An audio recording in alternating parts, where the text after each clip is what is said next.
ಪರಿಕಲ್ಪನೆಯನ್ನ ತೋರಿಸಿಕೊಟ್ಟವರ ನಮ್ಮ 12ನೇ ಶತಮಾನದ ಶರಣರು.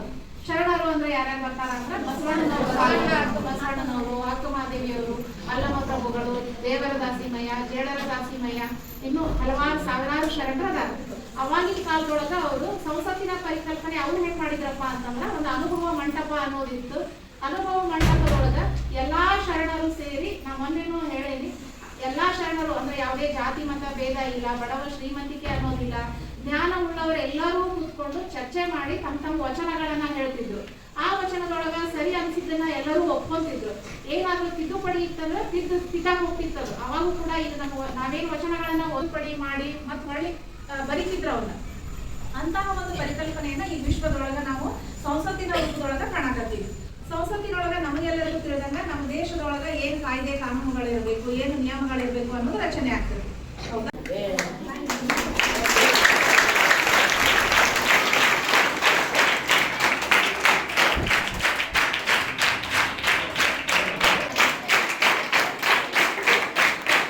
ನಿಮ್ಮ ಮುಂದೆ ಪ್ರಸ್ತುತಪಡಿಸ್ತಾ ಇದ್ದೇನೆ. ಈ ಒಂದು ಸಚಿವ ಸಂಪುಟದಲ್ಲಿ ಪ್ರಧಾನಮಂತ್ರಿಯಾಗಿ ಸತೀಶ್ ಮಾಲ್ದಾರ್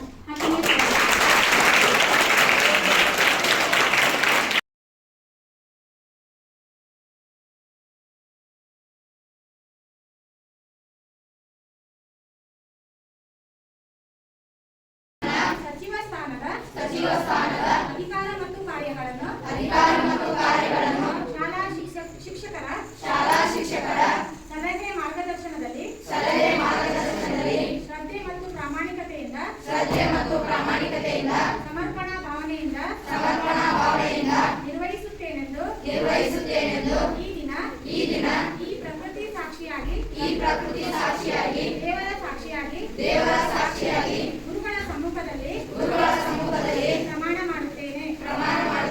ಜೈ ಹಿಂದ್. ಕ್ಲಬ್ ಹೀಗೆ ಇನ್ನಿತರ ಕ್ಲಬ್ಗಳು ಬರ್ತಾವು. ಒಟ್ಟು ಈ ಕ್ಲಬ್ಗಳಲ್ಲಿ 11 ಜನ ಸದಸ್ಯರು ಇರ್ತೀವಿ. ಅಲ್ಲಿ ವಿಶೇಷ ಶಿಕ್ಷಕರು ಇರ್ತೀವಿ, ಮುಖ್ಯೋಪಾಧ್ಯಾಯರು ಇರ್ತಾರ ಮತ್ತು 10ನೇ ತರಗತಿಯ ವಿದ್ಯಾರ್ಥಿಗಳು ಮುಖ್ಯ ಕೇಂದ್ರ ಬಿಂದುಗಳಾಗಿರ್ತಾರ. ಅವರು ಹೇಳಿದ ಮಾದರಿಯಲ್ಲಿ 9 ಮತ್ತು 8ನೇ ತರಗತಿ ವಿದ್ಯಾರ್ಥಿಗಳು ಕೂಡ ಆ ಸಂಘದಲ್ಲಿ ಇರ್ತಾರ. ಇಲ್ಲಿ ಒಬ್ಬರೇ ಮಾಡಕ್ ಆಗ್ಲಾರ್ದಂತ ಕೆಲಸವನ್ನ ಸಂಘಗಳ ಮೂಲಕ ಮಾಡೋದ್ರ ಜೊತೆಗೆ ಆ ಒಂದು ಕಾರ್ಯ ರಚನೆಯನ್ನ ಪ್ರಾರಂಭ ಮಾಡಿದ್ವಿ. ಆ ಸಂಸತ್ ರಚನೆಯಲ್ಲಿ ಆಯ್ಕೆಯಾಗಿರ್ತಕ್ಕಂಥ ಮಕ್ಕಳೆಲ್ಲರಿಗೂ ಜವಾಬ್ದಾರಿ. ಮೊಟ್ಟ ಮೊದಲು ನಮ್ಮ ಗ್ರಾಮದ ಆದಿದೇವತೆಯಾದ ಸತ್ಯಮ್ಮ ದೇವಿಯನ್ನು ಮನದಲ್ಲಿ ಸ್ಮರಿಸುತ್ತಾ ಸರ್ಕಾರಿ ಪ್ರೌಢಶಾಲೆ ಆರಂಭಿಸಿ ಅದರಲ್ಲಿ ಇಂದು 2025-26-27ನೇ ಸಾಲಿನ ನಮ್ಮ ಶಾಲೆಯ ಶಾಲಾ ಸಂಸತ್ ರಚನೆಯ ಕಾರ್ಯಕ್ರಮದ ಒಂದು ಉದ್ಘಾಟನಾ ಸಮಾರಂಭ. ಈ ಒಂದು ವೇದಿಕೆ ಮೇಲೆ ಆಸೀನರಾದ ಎಲ್ಲ ಗುರುಮಾತೆಯರಿಗೆ ಹಾಗೂ ನನ್ನ ಮಿತ್ರರಾದ ಮಂಜುನಾಥ್ ಕುರ್ಬಾರ್ ಹಾಗೂ ನಮ್ಮ ಗುರುಗಳಿಗೆ ಎಲ್ಲರಿಗೂ ವಂದಿಸುತ್ತಾ ಈ ಒಂದು ಕಾರ್ಯಕ್ರಮ ಇಂದು ಬಹಳ ಯಶಸ್ವಿಯಾಗಿ ನೆರವೇರಿದೆ.